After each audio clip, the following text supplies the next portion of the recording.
सुशांत सिंह राजपूत और दिशा सालियान को लेकर लोगों ने लगातार यही दावा किया कि उनकी जान ली गई है। और एक ऐसे दोस्त थे सुशांत सिंह राजपूत के, जिनका नाम था सुनील शुक्ला। उन्होंने भी यही दावा किया था कि सुशांत और दिशा की जान ली गई है।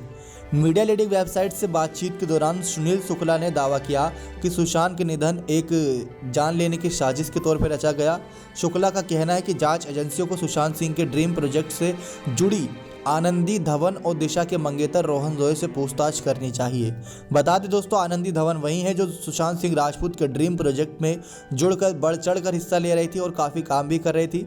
लेकिन सबसे कड़वा सच तो यही है कि सुशांत के दोस्त का दावा है कि 13 जून की रात जब अभिनेता की रहस्यमय परिस्थितियों में निधन हुई, उस वक्त आनंदी वहां मौजूद थी। वह इस मामले में गवाह है, लेकिन इसके बाद से वो लापता है। कुछ ऐसा ही हमने देखा था रोहन जोए के साथ, जो दिशा सालियान के मंगेतर हैं। उनको भी गायब होने की खबर हमने सुनी थी और आपको भी बताई थी।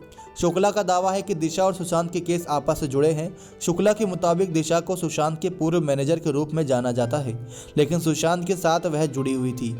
वह अभिनेता के लिए बिजनेस लेकर आती थी और व्हाट्सएप पर दोनों के बीच बातचीत हुआ करती थी। शुक्ला का दावा है कि पार्टी में दिशा सालियान के साथ कुछ गलत हुआ, उसने इसकी जानकारी सुशांत को दी। पार्टी में दिशा को इमारत से फेंका गया, ऐसा सुनील शुक्ला का दावा है।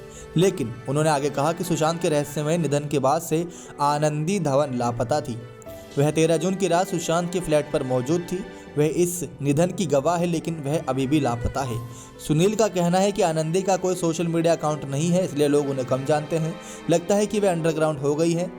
सीबीआई को आनंदी और दिशा मंगेतर के रोहन जोए से पूछताछ करनी चाहिए। शुक्ला ने कहा कि सुशांत की रिपोर्ट को ड्रग का जिक्र तक नहीं है, इसका मतलब है कि वे ड्रग नहीं लेते थे।